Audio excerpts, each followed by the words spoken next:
we're going to get things started. First of all, welcome to Hammond Castle Museum. I'd like to share some thoughts from our vice president, who is unable to be here today. Not of the United States, I don't want you to get the wrong idea. Of the museum's board. Tonight, think of yourselves as being more in Hammond research and its labs rather than the castle. Those of us old enough to have had to learn analog electronic theory and circuit design before integrated circuits and digital design arrived about 1964 appreciate that design success is found partly in diplomacy, in being able to finesse the strengths and weaknesses of different analog circuits, which must somehow get along. We could easily argue that the early masters of this art were right here in this building. The development and evolution of television, about which I will tell you tonight, is a prime example of a long chain of diplomatic design successes. Enjoy and stay tuned. So, thank you, Peter. All right, so, good evening. Tonight we're going to explore the twisting tale of television's development over the past century and a half or so, including the role that this museum's founder, John Hays Hammond Jr., played in the saga. Historically, Hammond's contributions to the medium have gone understudied and underreported, and I hope that by the time you leave here tonight that you have a better understanding and appreciation for his contributions to the story of TV. The first halting steps in the invention of television were taken in 1883 into 1884 as Paul Nipkow, a German student, devised the idea of what he called an electric telescope, based on a spinning disc perforated with a spiral of holes. I think it's important to note the significance of that term, which was one of many applied to what eventually became known as television, the electric telescope. In its earliest days, what we now call TV was envisioned, pun intended, as a way for humankind to extend its sight beyond its natural limitations, much like a telescope does. It was conceived of as a way to see beyond the horizon in real time, and this idealistic, philosophical outlook informs much of the enthusiasm for the invention in its infancy. Now, Nipkow's patent was the first of many to describe a mechanical television. This is the earliest type of TV ever developed. We have a brand new exhibit all about the history of television in our invention room, and on display is a working model of a mechanical television set based on a Nipkow disc that was created by Donovan over there. So as you can see from this visual, this looks quite a bit different from the television that we have all become accustomed to, but how does it work? So mechanical televisions used moving parts to create their images. These could vary in configuration, but the most common approach was based on the Nipkow disc. Traditionally, two discs were synchronized together, and they were used to both capture and recreate images. You can think of the first disc in the system as the camera, and the second as the actual TV set or receiver. And as with any other conventional type of camera, the subject to be captured is lit either by natural or electric lights. As you are undoubtedly aware, our own eyes need some type of light in order to register an image, to give a definition to the sight before us. The electric eye, another early name for TV, is no different. The light defines the scene into highlights, shadows, and the gradient of in-between shades and colors, all of which can be translated into electrical signals. Every form of television can be thought of as analogous to a jigsaw puzzle. The images that make up the program are divided into many tiny parts at the transmitting end to be reconstructed at the receiving end by the TV's tuner. So imagine you have a sequence of 30 complete pictures, each of which represents a single frame of 1 second of a moving image. Now imagine that all of those pictures are then cut by a die into puzzle pieces and placed in a box. And then you ship those 30 puzzles out to your friend, who opens them and assembles the puzzles in a precise order, starting with the top row of the picture all the way down to the bottom. And as they finish putting together one puzzle, they complete the next in the sequence in the same fashion, and so on until all 30 have been assembled. And that's basically what a TV broadcast does, just electronically at a much more rapid pace, such that all 30 puzzles are completed in 1 second, followed by another 30 the next second, and so on. Now, this speed is necessary to create what is called the persistence of vision effect, a biological limitation that makes all motion pictures possible. Our eyes can only perceive images so quickly. So when you're able to display a series of sequential still images very rapidly, the viewer will, of course, perceive it as lifelike motion. And this is true of everything from a flip book or a motion picture reel to television. But it's easy to understand a flip book or a motion picture reel. In both cases, each frame is one complete picture. In the case of the flip book, it's a picture drawn or printed on a page that animates as the pages are flipped rapidly by your thumb. And in the case of a pre-digital anyway movie, each frame is a small translucent photograph printed in sequence on very long strips of celluloid film, wound into tight reels, and then unwound rapidly by a projector which shines a light through the film, which is magnified and focused by lenses to project the image on the screen. Television, however, is a little bit less intuitive in how it works, due to the need to break apart each frame into small pieces and broadcast them to a remote location. In order to do that, mechanical TV systems use the small holes bored into the nipkow disc. As the disc is spun, the speed turns that spiral of holes into a series of slit-like openings, or simply lines, stacked up against each other. The light from the scene passes through these lines and is registered by a component called a photocell. Now, photocells are instruments coated with some type of light-sensitive material, such as selenium in early television experiments. About a decade before Paul Nipkow patented his disc, the light-sensitive properties of selenium were first observed and recorded by Joseph May and Willoughby Smith of the UK.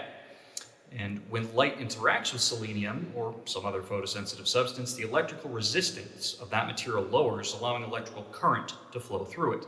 This is not a binary process, meaning that variable levels of electrical resistance can be registered depending on the intensity of the light. So a photocell receives the photons from the light corresponding to the scene to be televised. And each line, known as a scan line, as the process of capturing an image is called scanning, makes up one thin slice of that scene and is translated by the photocell into an analog electrical signal. And that signal is made up of a unique pattern, or waveform, which represents a portion of the image information. And if that sounds too abstract, you can think of this as similar to any other type of sequence. For example, the sentence I'm speaking right now is made up of a specific sequence of words converted by my vocal cords into sound waves that are amplified by the microphone and sound system here and hopefully perceived correctly by your ears, which your brain translates into codes into their proper meaning. Well, a similar process happens with analog and digital data. Any type of information can be translated from one form into another, transmitted, received, and then reconstructed, provided the equipment is designed to do that. So, getting back to television specifically, each of these scan lines is composed of all of the appropriate information needed to be translated into electrical signals in a sequence sent over wires or over the air via radio waves and received by a tuner, which is designed to replicate what it has received at the other end. So once you have a stack of these lines, well, you have an image. In a mechanical system, a second Nipkow disc at the receiving end spins in reverse to the first at the transmitting end and is synchronized with the latter such that the former can properly reconstruct the image. Electrical lights respond to these electrical signals to illuminate or dim as needed, shining through the lines on the receiving disc, which are diffused and projected onto some type of screen showing the reconstructed image.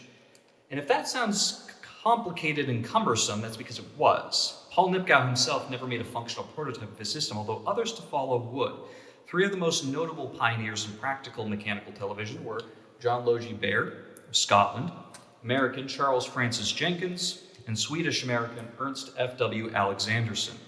All three of these men conducted their most significant experiments in the 1920s, each working independently of one another.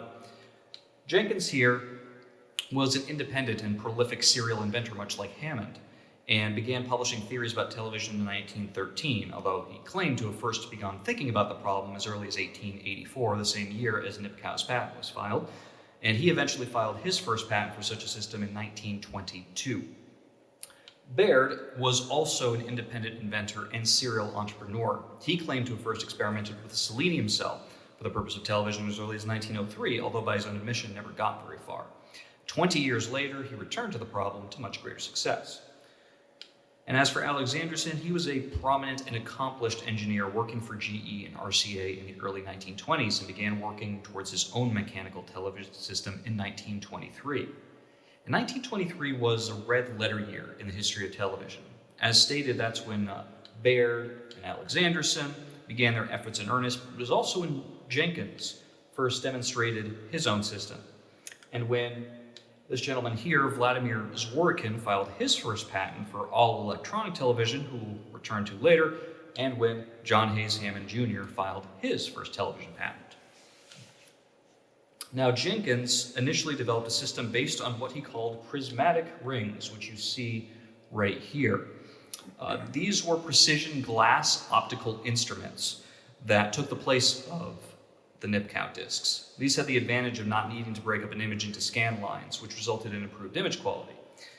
Early in 1923, Hammond visited Jenkins and saw some of his work, which may have inspired him to conceive of his own television system about 2 weeks after the visit. However, Hammond's system was actually quite distinct from Jenkins in several respects, and recent research has revealed a more probable influence, which I'll get to in a moment. Now, Jenkins' system was mechanical through and through, whereas Hammond from the start conceived of displaying TV images on a cathode ray tube, or CRT. Many of you are probably familiar with this type of television. It's what we used until the era of the flat screen, and instead of a spinning disc, CRTs used a device called an electron gun to shoot a beam of electrons towards a phosphor-coated screen at the opposite end of the glass vacuum tube. And the beam of electrons represented a more precise translation of the scan lines carried via the electrical signals transmitted to the receiver versus mechanical systems, and could also operate much, much faster than even the fastest discs, allowing higher frame rates with more smooth, lifelike motion. Now, the phosphor on the screen would illuminate according to the intensity of the individual parts of the image's scan lines, which are called pixels, and on color sets, a grid of pixels made up of red, green, and blue bars blended to create the full spectrum. Another advantage of CRTs over mechanical TVs is that the screens could be made much larger. The only way to increase image resolution and size with a nip-count disc-based system was to increase the number of holes in the disc, allowing more scan lines to add greater detail, clarity, and increase screen size. But this reached a practical limit very quickly. To achieve a picture about the size of an average smartphone screen, for instance, would have required a disc about 6 feet in diameter. In the early 1920s, however, it wasn't clear that CRT displays would be practical for television at all, whereas mechanical systems were known to basically work. That was the opinion of Ernst Alexanderson, at any rate, who was very skeptical about CRTs. However, as early as 1902, Boris Rosing, a Russian professor of physics, began studying the possibility of using CRTs as electric telescope receivers. And with the help of, we mentioned earlier, Vladimir Zworykin, who was just a student at the time, he actually achieved a measure of experimental success by 1911, although the images were limited to outlines and silhouettes. Zworykin, who had emigrated to the United States by 1923, took this background and continued to develop CRT-based television, ultimately going to work for RCA in 1929 and spearheading their TV program. Additionally, Scottish engineer A. Campbell Swinton here theorized that CRTs were the only practical path forward for television as early as 1908 in a letter written in response to an article in Nature magazine, which was published in the June 11th issue of that year. We also know, thanks to the recent discovery of what appears to be a transcribed copy of an article or speech by Campbell Swinton in our archives, dating from Hammond's time, that Hammond and or his laboratory staff were aware of these theories, and this may be the genesis of Hammond's interest in CRT television. All of the early CRT TV systems used the tubes as receivers only, not as scanners or cameras. Such systems still involve mechanical scanning methods, including Hammond's. Hammond and his assistant, Albert D. Trenner, who contributed much to Hammond's various patents, conceived of a mechanical scanner using either a modified Nipkow disc with focusing lenses in place of holes, something Baird would eventually hit upon as well, or vibrating mirrors and prisms to capture images. The resulting pictures would then be transmitted at a rate of 1/16 or 1/32 of a second by wireless or wireless means. Wired or wireless means. Both transmission systems were described in the patent in some detail, where they could be reconstructed by a CRT or alternatively another mechanical disc, as in the case of the traditional TV systems of the time. The CRT aspect was the most novel, however, and present from the earliest stages of Hammond's concept, and this is a CRT diagram right here. What makes Hammond's use of the CRT interesting, apart from the earliness of its appearance in the television timeline and its forward-thinking approach, is that it arguably stands as a sort of missing link in TV history.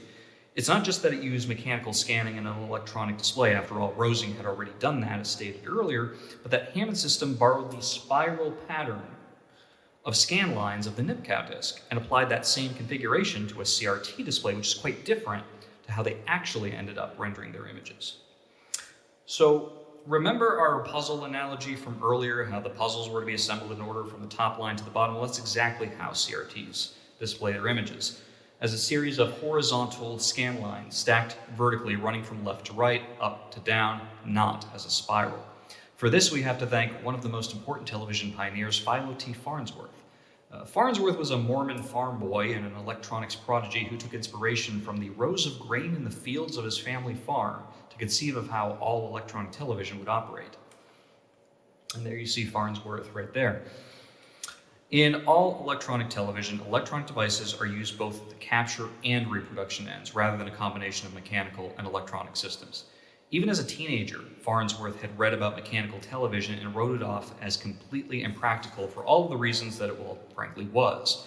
No disc could ever move fast enough or be big enough to create acceptable television pictures capable of capturing real-life scenes. It had to be done by harnessing the power of electrons, he confidently decided, and even sketched out a theoretical system for one of his high school teachers in 1920. It would take 7 more years for Farnsworth to actually patent and demonstrate a system, however. We'll return to Farnsworth in a bit, but let's get back to Hammond. His patent was not just limited to describing mechanical scanning, transmission and reception, and a CRT display. Hammond and Trenner also devised a means of producing color television at a time when achieving even black and white TV at a reasonable level of quality was challenging. Not to mention auto-stereoscopic, in effect glasses-free, 3D TV, also in color, in 1923, let's recall. So the color feature involved the use of translucent color mixing filters, such as color wheels that you see an example of here, which were spinning mechanical components akin to the mechanical types of televisions we've been talking about. And this was actually the way color TV was achieved prior to RCA's development of an all-electronic color standard in 1953. The 3D feature used a special lens in front of the CRT screen, which could join 2 overlapping images to create the impression of depth, similar to the handheld stereoscopes developed to create 3D photographs in the 19th century. The fact that Hammond and Trenner had the imagination and the technical acumen to create such a comprehensive and impressive television system over 100 years ago is remarkable. For many years, this patent, titled simply System and Method of Television, which was filed in August 1923 and granted in August 1929, lay in obscurity compared with most of Hammond's other numerous patents. At present, we've obtained documentation of 551 total Hammond patents worldwide. Until late in 2022, however, 2 of these patents were missing from our museum's official list.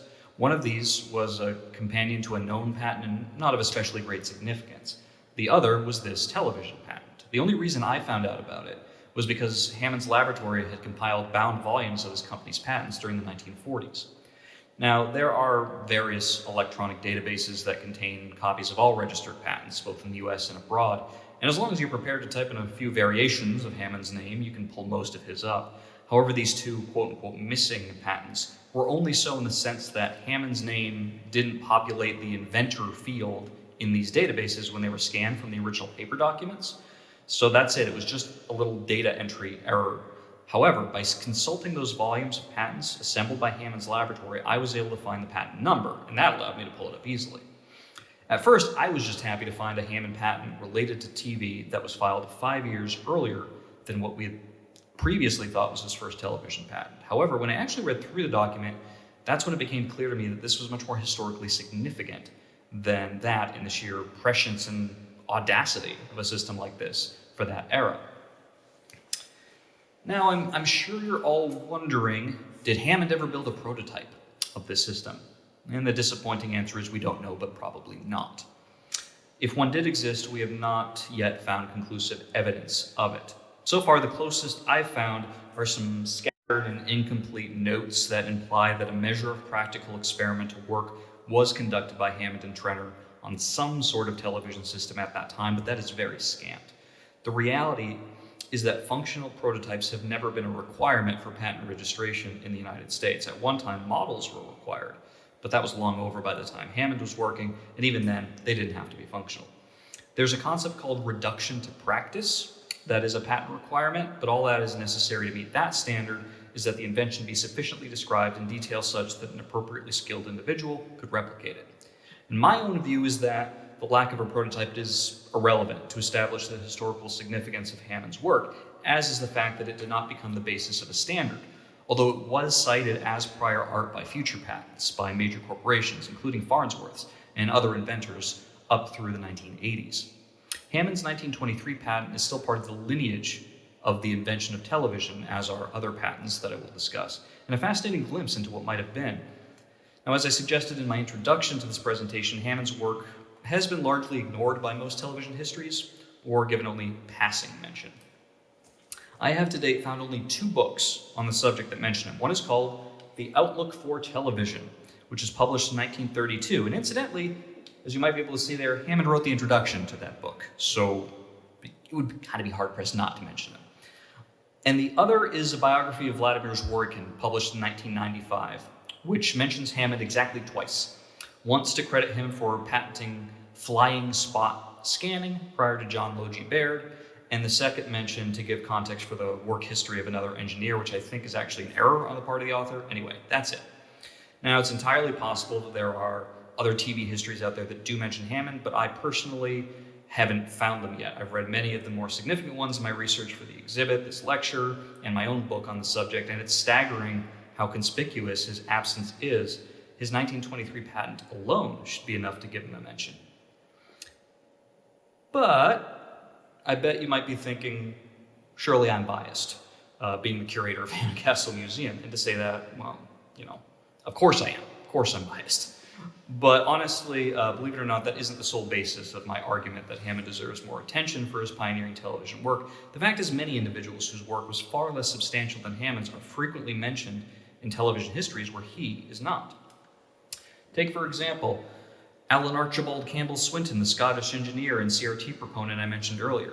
Campbell Swinton never filed a single patent in relation to television. He merely spoke and wrote publicly about his theories, yet you can find him easily in the indices of many books on the histories of television. Likewise, you'll find Willoughby Smith mentioned without too much effort, despite the fact that he was only the second to observe selenium's photoconductive properties, and he never had an inkling of its connection to what would become television. Paul Nipkow is deservedly mentioned in most television histories, but as stated, never created a working prototype of his system, just like Hammond. And the Nipkow disc was obsolete by the early 1930s, just like Hammond's system.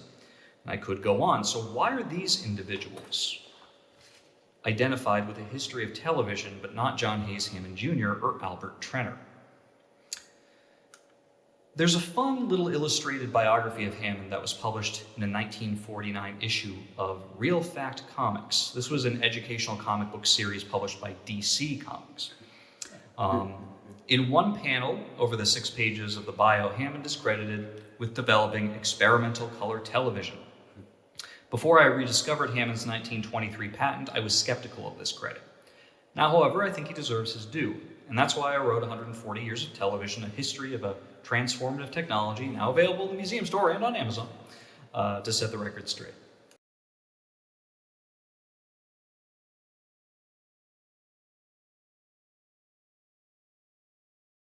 So, it's important to state that the fact that I seek to elevate Hammond's name in the ranks of television pioneers does not mean that I also seek to diminish the credits of men like John Logie Baird, who achieved far more measurable results with far fewer resources than Hammond, including the development of color and 3D television. There are many inventors of TV. My point is simply that Hammond is one of them and Trenner is another. Now, I promise you that I'm going to move on to other people and topics in the history of television, but before we leave Hammond, I want to touch upon some of the other television-related patents that inventor registered, one of which is just as, if not more significant, than his 1923 patent. First of all, Hammond filed a number of patents related to television encryption, known colloquially as scrambling. So those of you who are, like me, old enough to remember the days of analog TV broadcasting will likely recall how the higher stations on the dial, the premium channels like HBO and Showtime, used to scramble their image feeds if you didn't subscribe to them. Well, I guess you can partially thank Hammond for that. As his laboratory started work on that during the 1920s and continued it through the 1950s. Both commercial and military applications were foreseen for the technology, which shared some principles with radio encryption. And later this year, following our TV exhibit, we're actually going to be doing an exhibit on encryption, including the work of Hammond and other big names in the history of the field. So look forward to that in the fall. Now, Hammond also filed a patent for something called a television sketching apparatus. Now, this device was almost like a cross between a fax machine, a VCR, and a printer. The idea was to reproduce a still frame of a television broadcast using ink and paper. The screen image information would be converted into electrical signals that would control a pen plotter type device, if you remember those kind of printers from the 80s. Basically an inked stylus that would sketch out a facsimile of the image on the screen onto a moving drum that would be coated with a sheet of paper. Another fax-like Hammond invention was the telespot system. This was covered by several patents and developed in concert with RCA. The telespot was a way of injecting still images into a normal television broadcast, alongside the video and audio information. Basically, up to 3 images could piggyback onto the television transmission accompanying the program. To view them, you need a special type of dual-screen television receiver consisting of a CRT stacked on top of a sort of projection screen. So the CRT would display a program just like any other television set, but the images would be displayed on that bottom screen. And in addition to appearing on the screen during the broadcast, the images could be printed out as photographs using an integrated rapid film development device based on the Rappromatic 4000, a machine developed by a company called Kenyon, which was similar to a Polaroid camera's photo printer. The potential uses of this system range from advertising, similar to modern pop-up ads, I suppose, to encrypted intelligence transmission and reception for military and espionage purposes, to a proto-emergency alert system providing instructions, maps, and other useful information in the event of a public crisis of some kind during the Cold War. At the time of the telespot's invention, the first such system, Conelrad, had yet to be developed.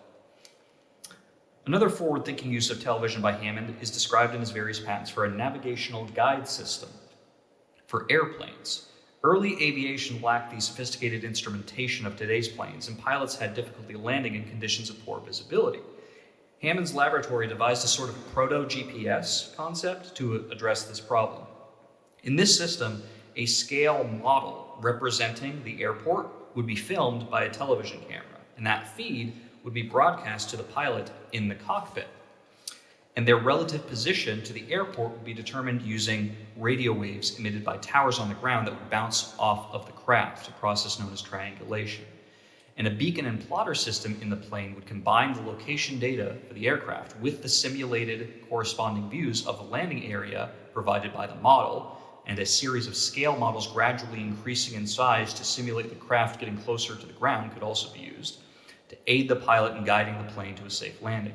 And the basic principle of using a graphical map that updates in real time based on the position of a device as a navigation aid is very much how we use GPS today. Finally, I want to talk about what is possibly one of Hammond's most historically significant inventions of any type, patented simply as system of television in 1928. First relayed in a conversation between Hammond and Albert Trenner in 1927 as detailed in Trenner's diary. Thank you to Beth Wellen here for organizing all of that recently. This idea involves the use of magnetic tape in storing a television broadcast for later viewing. In other words, a videotape. Now I need to provide some context here for why I think this is so important. Keep in mind that Hammond conceived of this idea in 1927. It is generally believed that magnetic tape was not invented until the following year, when it was patented by Fritz Flümer of Germany. It's important also to mention that Flümer's patent was only for audio tape, not video. Prior to this, the only known form of magnetic recording was magnetic wire recording, which did not make use of tape, but metal wire, and still for sound only. Trenner himself initially seemed to believe that Hammond envisioned some form of magnetic video wire recording based on a follow-up diary entry, but in both the original entry and in the patent document filed the next year, the word tape is used specifically. Hammond appears to have taken it as a given that magnetic tape either did or could exist, and that it could be used to store video information as well as audio. And this is, in its way, a more startling example of Hammond's prescience than even his 1923 television patent.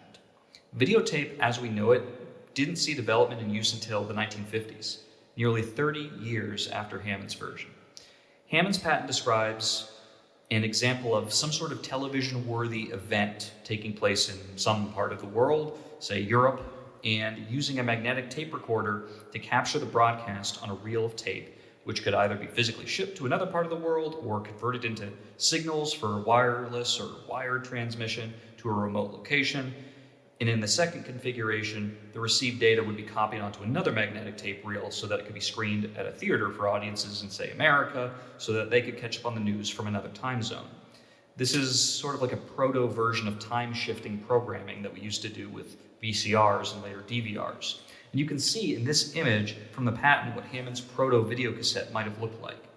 See the tape reels here and the strip of tape running along them? This is an astonishing idea for 1928.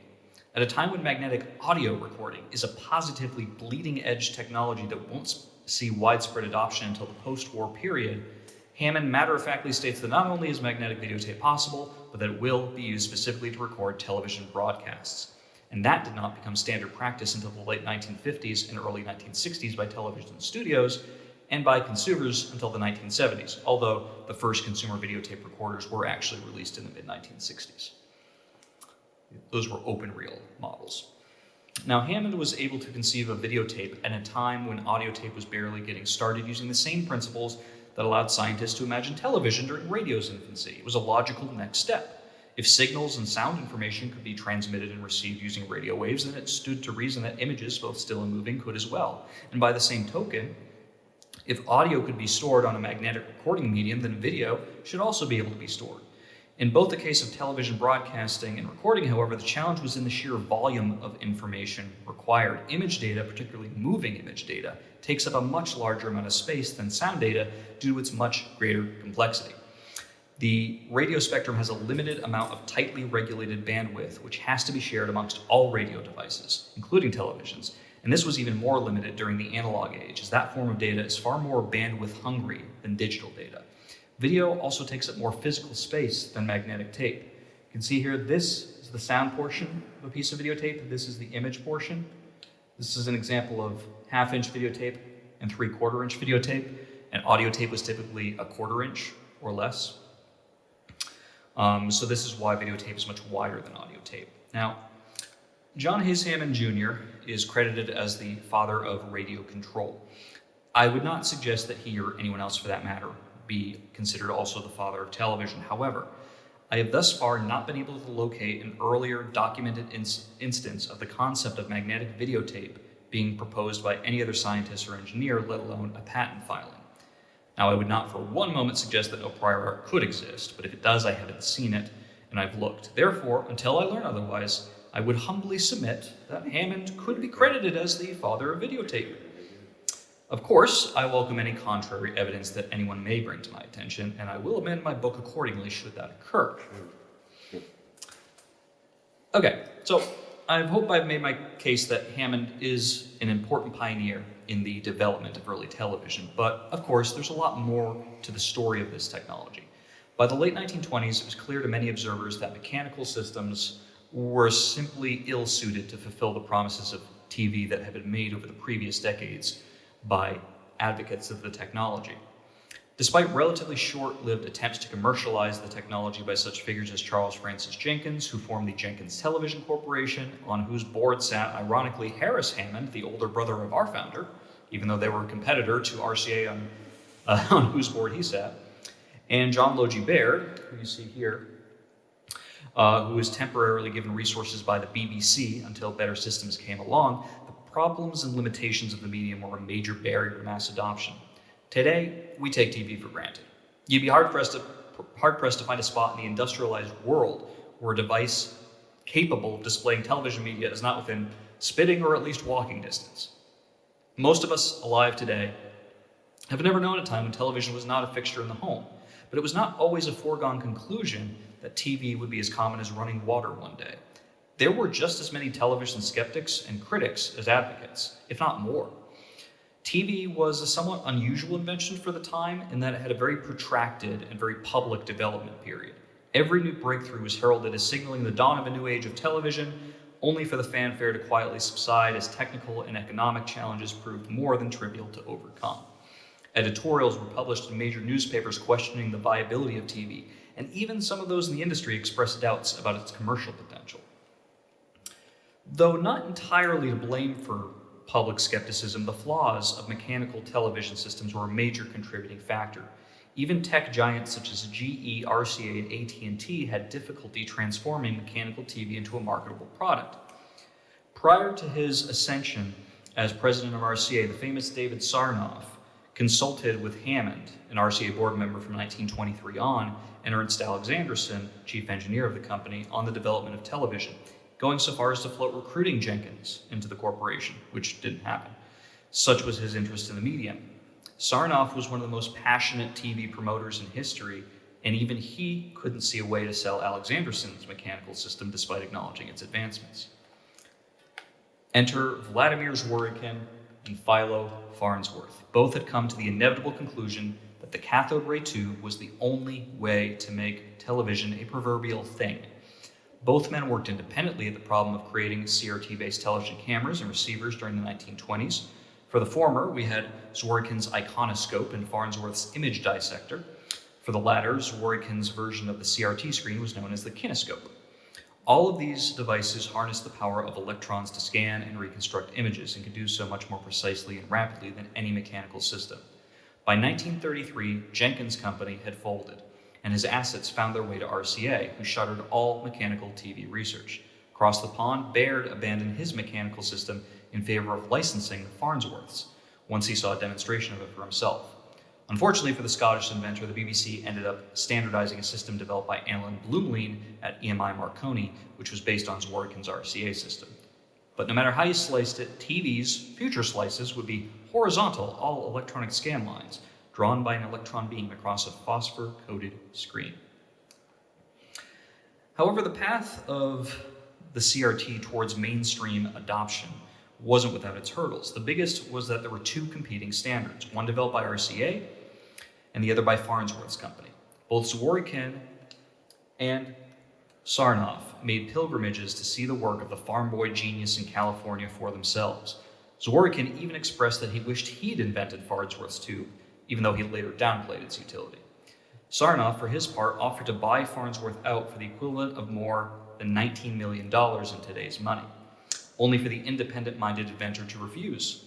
Sarnoff was loath to license anyone's technology, believing that his company should only collect royalties, not pay them. Impressed though he was with Farnsworth, Sarnoff nevertheless brought the considerable legal resources of RCA to bear against him, hoping that the corporation's existing patents would be sufficient to prove that they had the prior claim to his technology, and that battle would last for years.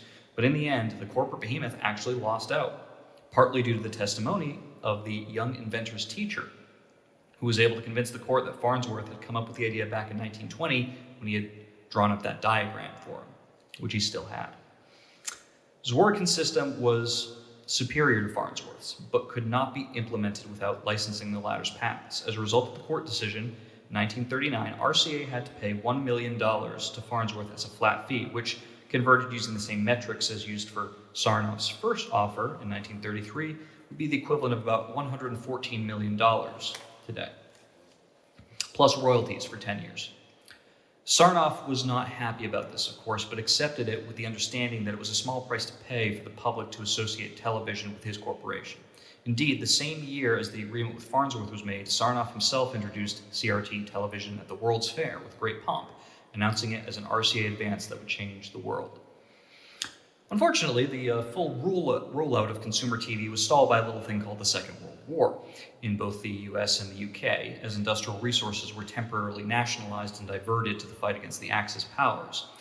By the close of the conflict, however, RCA was ready to turn its production lines towards the manufacture of cathode ray tubes in great quantities. To quote Bill Nye, consider the following. By the end of World War II, there might have been about 10,000 television sets in the United States. Based on the number of households around that time, this amounts to an adoption rate of about 0.025%. Some estimates are even more conservative, putting that number at 8,000, or 0.02%. However, the post-war period would change the situation drastically. By 1949, the number of television sets increased 100-fold to nearly 1 million units, or about 2.3%. Even more impressively, by the end of the 1950s, there were as many as 52 million televisions in the country, meaning that roughly 90% of the country's households had at least one television set. And that is a staggering adoption rate for a 15-year period. For contrast, consider that over a similar time frame, from 1984 to the end of the millennium, home computer ownership went from a little over 8% of US households to a little more than 50%, a 42% increase. As another example, consider that the ubiquitous smartphones adoption rate went from around 2% in 2005 to roughly 85% by 2020. An 83% increase over a 15-year period is nothing to scoff at, but it still pales in comparison to television's adoption rate of 89.975%. Of course, today it's difficult to find a household in the United States without at least one TV set, with multiple sets being the norm. Now, the first TV sets were, of course, black and white. Color was a significant technical challenge, adding a whole new set of variables into the mix. As I said earlier, Hammond and Trenner devised one form of color TV, and both Baird and Herbert E. Ives of AT&T later demonstrated their own color systems. But all of these were mechanical in nature, relying on those spinning color wheels, which were perfectly synchronized to render the colors of their subjects accurately. The first national color standard in the United States was adopted by the National Television System Committee, or NTSC, and that was developed by CBS. It was also based on a mechanical color wheel. RCA, however, was determined to develop an all-electronic color system and successfully did so by 1953, leading to the NTSC incorporating it into their standards. While some criticized the quality and stability of that system, a common joke being that NTSC stood for never the same color, it nevertheless was the basis for all-color television in the United States for the next half century or so. Color came at a significant cost, however, on the part of RCA, television stations, and consumers. It was expensive to develop, expensive to incorporate into programming, and expensive to buy a color TV set for most of the 1950s and well into the 1960s. The first commercial color TV, the CT-100, was released by RCA in 1954, but the company did not turn a profit on color TV until the start of the next decade. Intriguingly, even as color TV was barely into its infancy, some within RCA were already looking for a complete replacement for the technology. David Sarnoff himself imagined a day when televisions would be thin, large, flat-screen affairs, capable of much higher quality pictures, and which would be hung on the wall like a painting, an electronic window to the outside world, if you will. Sound familiar? This in mind, some of RCA's engineers set about working to figure out how such a radical concept could be accomplished. There were investigations into electroluminescent materials, substances that glowed in response to the application of an electric current. If you're familiar with, say, the Indiglo feature on Timex watches, that's sort of what we're talking about here, a bright green light that could be applied to a flat surface. Other engineers researched ways of making CRTs flatter by altering the configuration of the electron gun. On the electroluminescent front, an engineer by the name of Jean Rochman, a computer specialist, conceived of what he termed a mural television that borrowed concepts from core magnetic computer memory. The manipulation of magnetic fields was used to store values in special components such as a 0 or a 1, the basis of binary digital data. Now, beyond the storage of information on early magnetic disks, Rochman theorized that such a mechanism could, in theory, also be used to control individual pixels on a flat TV screen, turning them off or on in response to electrical signals and removing the need for a CRT entirely. At first, this was impractical, as reproducing images in photorealism needs more than a bunch of pixels that can only register as either pure black or pure white. However, later technological advances in computer memory allowed for intermediate values to be stored, which could, in such a theoretical TV system, reproduce halftones or shade gradations between black and white, which would allow for the necessary level of detail. So in 1955, John Rajman and fellow RCA engineer George Briggs created the prototype of this mural television system, which can be considered the world's first flat panel TV. The resolution was low. As you can see from this image, this is actually John Rajman's face. If you kind of squint your eyes, I kind of have to take off my glasses, but I can sort of make him out. This is the equivalent of 40 by 30 pixels in green monochrome and ran at 15 frames per second. For contrast, the black and white CRT TVs of the time displayed images at the equivalent of about 640 by 480 pixels at 30 frames per second. Nevertheless, this was still a very impressive achievement for the time, even if it never advanced beyond the prototype stage, and it anticipated the digital nature of future flat screens. Now, a more promising path to a viable flat screen display came from RCA beginning in 1962, when engineer Richard Williams began researching liquid crystals as a possible display medium.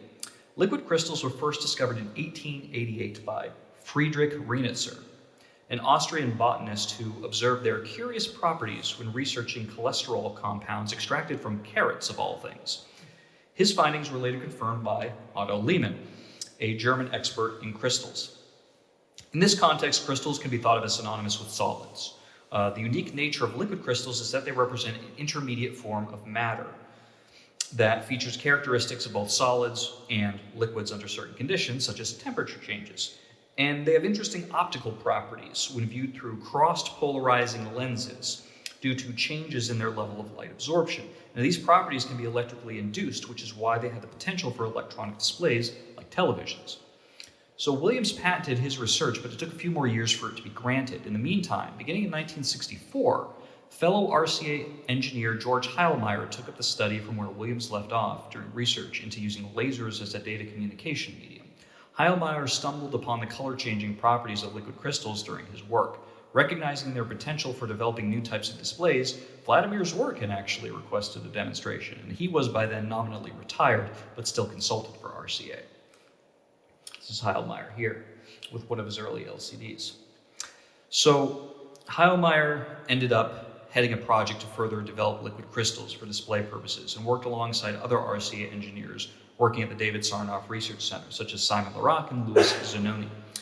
Over time, the team learned how to manipulate the opacity and colors of liquid crystals using electrical voltages and specific formulations of substances that could exhibit the desired properties at room temperatures, inching them closer to developing practical liquid crystal displays, or LCDs. The awarding of government contracts for military research aided these efforts, and the granting of Richard Williams' 1962 patent in 1968 solidified RCA's claim to the technology, which was announced to the world at a press conference demonstrating some prototypes, such as this, by that same year. While RCA initially treated the development of the LCD with great fanfare and announced many potential products that might feature such technology, in just a few years they abandoned that research and sold off their assets in that department. And you might wonder why. There were a number of reasons. One, despite the achievements of Heilmeyer and others, there were still significant technical challenges in taking this research to a level that would be comparable to existing television technology, as admitted by the engineers themselves. Two, overcoming those challenges would have required a substantial financial investment on RCA's part, which by the early 1970s was reckoning with the effects of a national recession and looking to cut costs. Three, under the leadership of David Sarnoff's son, Robert, who had taken over command of RCA due to his father's declining health, the corporation had aggressively diversified into an unsustainable number of businesses unrelated to its core electronics industry. Even on the electronics front, Robert Sarnoff prioritized RCA's computer division, which was forward-thinking but unprofitable, and which would have required a large investment of capital and time to render sustainable, leading to the selling off of that division in the face of the recession. Four, RCA's board of directors, believing the younger Sarnoff's decisions to have damaged the corporation, instigated a so-called palace revolt and ousted him from the company, resulting in a series of shakeups in corporate leadership that further weakened its position. And finally, number 5, instead of gambling on a promising but risky and disruptive technology, RCA chose to focus its efforts on its home video division, SelectaVision, which ultimately resulted in the CED video disc format. Anybody remember that? Donovan remembers. Well, it's not a surprise that it was a commercial failure, and that commercial failure contributed significantly to the downfall of RCA and its requisition by GE in 1986. Just couldn't compete with VHS, for one thing. Now, LCDs in the early 1970s were simply too new, too immature, too costly, and too risky for RCA's corporate leadership to sustain, and it sold off that intellectual property to Timex in 1976, ending the liquid crystal experiment at the corporation. However, this also had the effect of opening up the field to other companies who saw greater potential, although these companies were not based in the USA. For example, Japanese companies such as Sharp and Seiko were quick to latch on to LCDs for use in wristwatches and calculators to great success. Panasonic created the first prototype monochrome LCD television in 1978, and Seiko released the first commercial LCD TV, a tiny monochrome wrist-wearable model, no less, the Seiko TV Watch, in 1982. And by 1988, Sharp unveiled its prototype of a 14-inch color LCD TV, showing that it was to be the heir apparent to the CRT. With RCA's abandonment of the LCD, it effectively ceded that domain to foreign corporations, which ultimately ended the American dominance of the television research, development, and manufacturing industries. But flat-screen TV still had a ways to go. The vast majority of LCDs into the late 1980s were monochrome devices. Typically those black on silvery gray types we associate with digital watches and calculators. The technology was still limited well into the 1990s, despite making significant inroads into consumer electronics such as portable computers, video game systems, and other small devices. While color LCDs became increasingly available, the early screens suffered from what we call ghosting, a type of motion blur caused by the slow rates at which the screens refresh themselves. This limited their usefulness as televisions. However, their popularity in laptops helped to spur more development into improving color LCDs through the 1990s, and by the early 2000s, they'd emerged as a viable alternative to the CRT at last. So LCDs are much thinner, lighter, had a lower profile than CRTs, and were also far more energy efficient.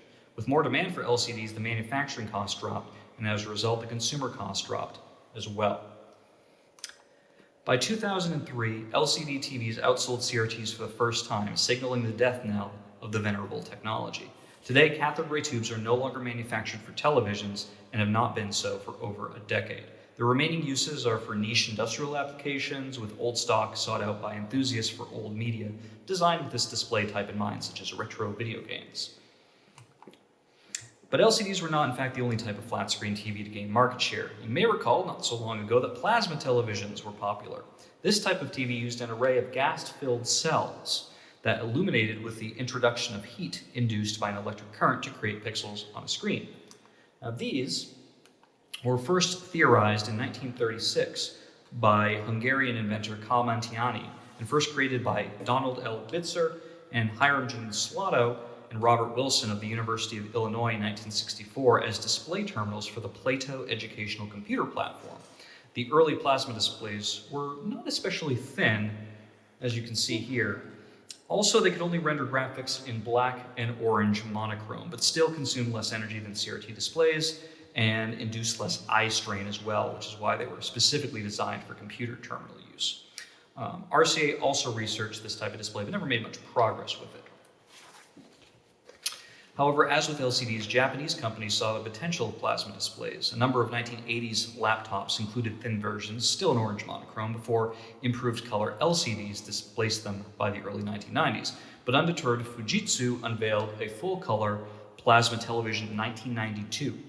By this point, not only could plasmas display colors, but were of higher image quality overall than their LCD counterparts, and could be manufactured similarly thin.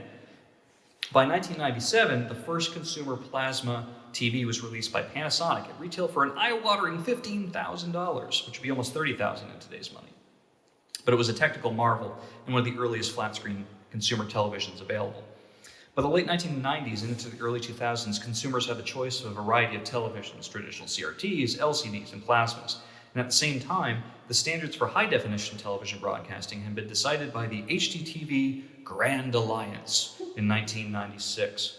And 2 years later, the first HD sets became available. It's important to note that all three of these types of television were perfectly capable of rendering HD pictures, including CRTs, and commercial HD TVs were released reflecting that capability in all the different categories.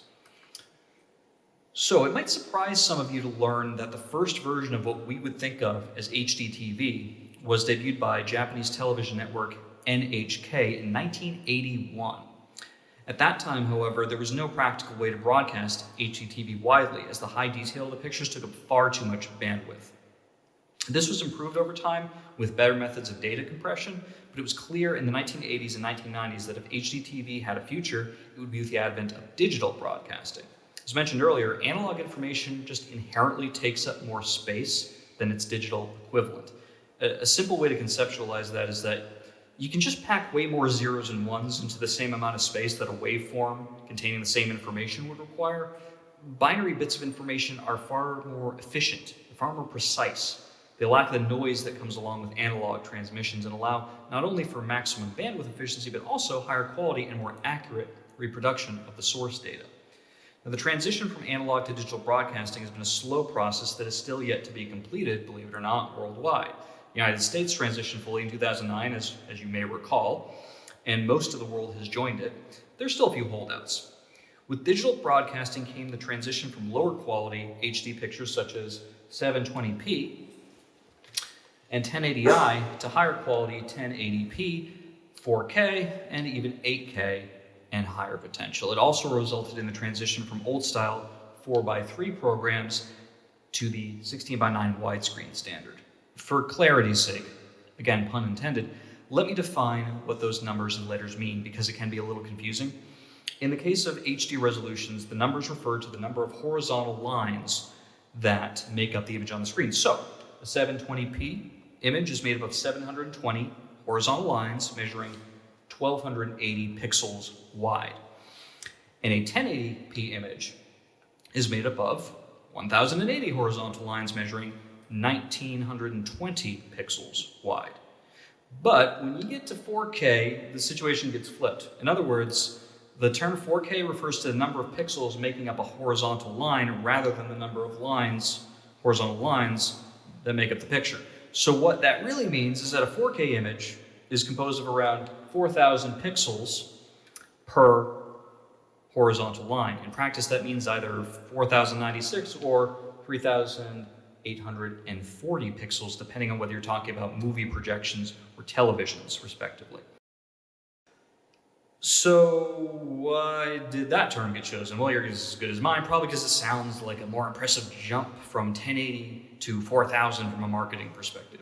If we were being consistent with the previously established terminology, 4K would be termed 2160p.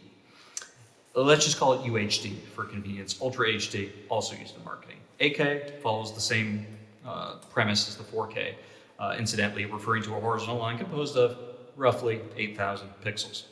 Okay, so let's go back to 720 and 1080. Why two HD standards? Because 720p was a compromise that was made with the limited bandwidth available in the pre-digital era and allowed for the production of entry-level budget HD TVs. Similarly, 1080i was a compromise. But what do P and I mean in this context? P refers to progressive scan video, and I refers to interlaced video. Okay, so what do those terms mean? So let's start with interlaced video. Back when the NTSC decided on TV standards in the 1940s and 50s, it defined a single television frame in the United States and anywhere else that adopted this standard, most notably Japan, as consisting of 525 interlaced horizontal lines refreshed at a rate of 30 frames per second. And of those 525 lines, only about 480 were actually visible. This is due to a sort of a buffer zone called overscan, which basically it's a black box that goes around the picture. That was put in to make sure no important image information was cut off the screen because different CRTs from different manufacturers could display the image differently. So it's kind of like in printing bleed, cut off, safe zone. Also, there was a few lines that were reserved for things like closed caption information. So what you really got in interlaced video was two 240-line pictures, each consisting of either the odd or even numbered lines, which combined, interlaced, to form one complete picture. But since this process happened so fast, your brain kind of didn't notice. And that helped conserve valuable bandwidth and reduce the appearance of flickering effects in TV images, even if the overall image quality of the feed was technically lowered as a result. And this technique was employed for 1080i video to save space before the digital transition was complete, and also to lower the cost of equipment, as it's less intensive to display interlaced than progressive video. So what is progressive video? Basically non-interlaced video. You get the whole frame transmitted as one set of lines each time that screen refreshes, rather than split into a pair of alternating line images. With digital broadcasting, this is trivial, as more bandwidth is available to render the whole picture. And I mentioned another couple of numbers, 4:3 and 16:9. That's simply the different aspect ratios that express the spatial relationship between the horizontal and vertical sides of an image. So you have a 4:3 image, which measures 4 units to every 3, and a 16:9, 16 units horizontally to every 9 units vertically. So that's either the squarish picture that we have with old media and from the CRT era, or the widescreen picture that was influenced by cinema that we have today on modern displays. And that's why you're going to have black bars either on the right or left side of a 4:3 image if it's on a 16:9, or vice versa. If you put like a 16:9 image on a 4:3, you're going to have black bars on the bottom and top. So we can pack a lot more pixels into digital pictures, and that's another reason why widescreen was adopted. So let's get back to the different types of television. Mechanical TV. This was phased out by 1933. CRT TV was phased out by about 2012. Plasma TV was phased out by 2014, once LCD TVs improved to the extent that the former lost all of its competitive benefits. And in the meantime, 3D televisions, remember those? Those consisted of both plasmas and LCDs, and they came and went, lasting from 2008 to 2017. They were only really popular between 2010 and 2013, really. So while men like Hammond and Baird had 3D dreams in the 1920s, never really caught on as more than a fad. Now today, most TVs and computer monitors are either LED or OLED or OLED models. LED TVs are really LCDs, backlit by light-emitting diodes, which are distinguished from earlier LCDs by improved picture quality, which is allowed for by the more precisely controllable matrix of LEDs versus the older models, which were lit at the edges of the screen by CCFLs, or cold cathode fluorescent lamps. So if you've got a reasonably priced flat screen TV or monitor manufactured in the last several years, you've probably got an LED model. OLEDs, first used in TVs in 2007 by Sony, are increasingly popular, especially for higher end displays. Despite the name, this is a completely distinct technology from either LED or LCD displays. OLEDs are organic light-emitting diodes, special materials that emit their own light when an electric current passes through them. In some very general respects, that actually makes them closer to plasmas or electroluminescent displays than it does to LCDs. Each pixel on such a display consists of an individual OLED, which is itself subdivided into 3 subpixels representing red, green, and blue for color mixing. Because each OLED is controlled independently of each other, they can be fully turned on or off. And when off, this allows OLEDs to achieve their much publicized true blacks. Even on LED LCD TVs, the pixels can only be dimmed to very dark shades, as some light still has to exist, because otherwise you can't see the liquid crystals properly between those crossed polarizers. Therefore, you can get close to true black shades, but not all the way like you can with OLEDs, because you're literally able to turn them off.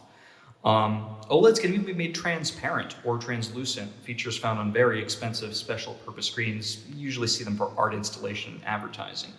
And because OLEDs need no separate layer, so no separate layer for backlighting, and no special polarizing film, they can be made thinner, lighter, and allow for curved and flexible displays. And today you'll find them on TVs and monitors and smartphones, game consoles, and other devices, and they seem poised as the successor to the LCD, but time will tell if another technology displaces them. There are many other types of display technology, both past and present, but by now we've covered the major ones. Now, these days, it is often argued that television is a dying medium, thanks to the internet and smartphones. I, however, would argue that it is alive and well. Sure, traditional network and cable TV, so-called old media, well, that may have less of a cultural influence than once it did, in our increasingly fractured media landscape, but that's merely one manifestation of the broader concept of television that has existed since before the medium's creation and even before the word itself. Put simply, YouTube, that's television. Netflix is television. Twitch is television. TikTok is television. Movies are television. Video games are television.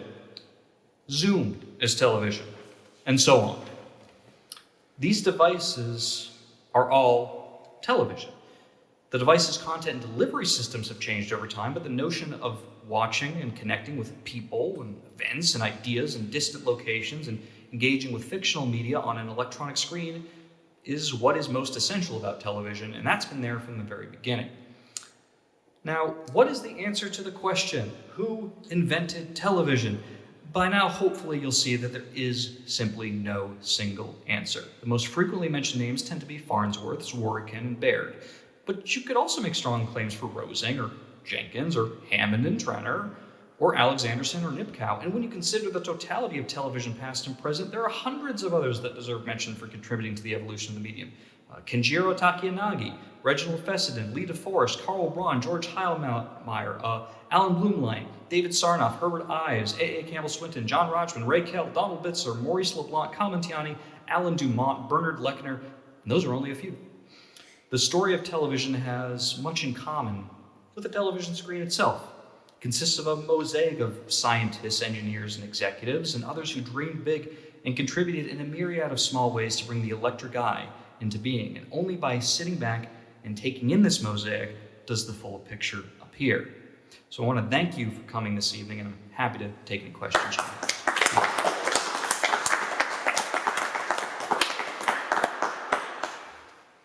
Yeah. You mentioned it very briefly about that technology that appeared on the scene that didn't last very long. Did you say it was a video disc? The CED, the capacitance electronic disc, developed by RCA. First developed beginning in the 1960s, didn't hit the market until 1981 for a variety of reasons. It was similar to a vinyl record, but for video. So you had densely packed grooves. And grooves are probably the easiest way, by the way, to understand analog information. Because when you think of how a record works, the stylus, it's literally going into those grooves, and those grooves have very, very, very tiny patterns to them. Those are literally like the analog waveforms that represent the sound data. Well, it's the same with a video disc. In fact, John Logie Baird developed a sort of primitive version of that as well, well before the CED, which is interesting. But basically, they looked similar to a vinyl record. They were put in a plastic cassette, almost like a floppy disk or something like that, and then they would be loaded into a player, and that cassette was just there to protect them from dust and things like that. They had maybe marginally, subjectively better video quality than, say, a VHS tape, but you couldn't record on them. So this wasn't the laser disc. No, the laser disc was separate. The laser disc was developed by Philips. I believe that was 1978. And that was interesting because you can sort of, you imagine a laser disc like a big CD. Right. And it's read with a laser, but a CD is digital and a laser disc is actually analog, which is interesting. So it was analog technology. Yeah, in both cases, yes. These were analog technology. They were rather popular for a while. Yeah, and they had niche uses in education. You did have to flip them over a lot, side one to side two, depending on, like, say, if you were getting movies made on them. They're particularly long movies. Some of them came up with like multiple discs. You had maybe 4 sides you had to flip between. DVD, obviously, when that came around in 97 on the consumer market, that was a lot more practical. But yeah, the CED was a massive commercial failure. By the time it came out, it just could not compete with VHS, which, number one, had already beaten Betamax in the consumer market, the Sony format. And it was also, not only had it had a foothold in the consumer market, but you could record over it.